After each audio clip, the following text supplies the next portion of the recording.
It's automatic. Po.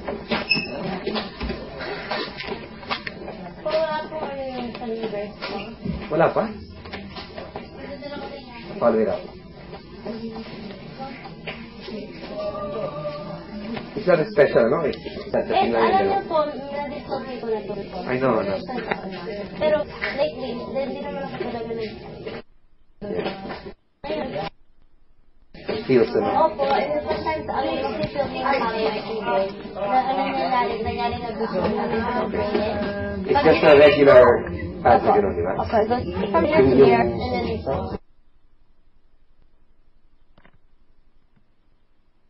Okay. Pagkagawa ko kasi okay na yung kukat kanina eh. Pwede rin. gagawa ko ng ano, Asmart, magsusulat ng ano. It doesn't have to be long. Yeah? Basta ano konti. Gusto ko makilala ng tao na nagbabiolin ka. Unique.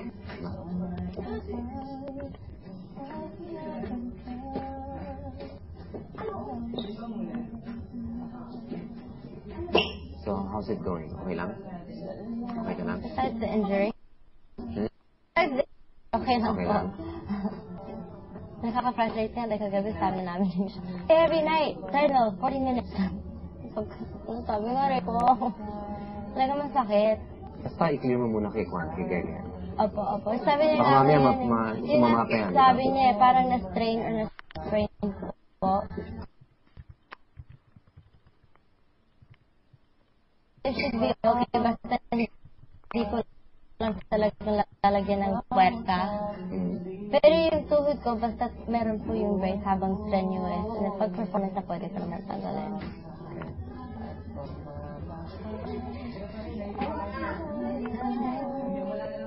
So today, dance lessons kayo ulit? Opo. 2:30? 3 to 5, and then may Tagalog class kami ng 8:30.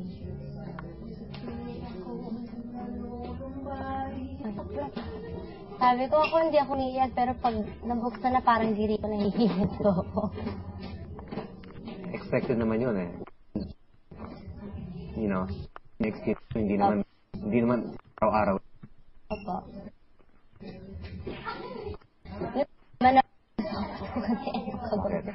Ikaw ba? Papatawag mo bang tunay ng tatay? Sabi ko, Emma. Ano? Papatawag mo ba yung tunay ng tatay? Talagang first subject. Kuha niya on the dot, Volta. Sabi ko, sira ka. Pero okay. Yeah. Good question. Hindi. As of now, wala pa. Wala pa akong patawag sa kanya. Really?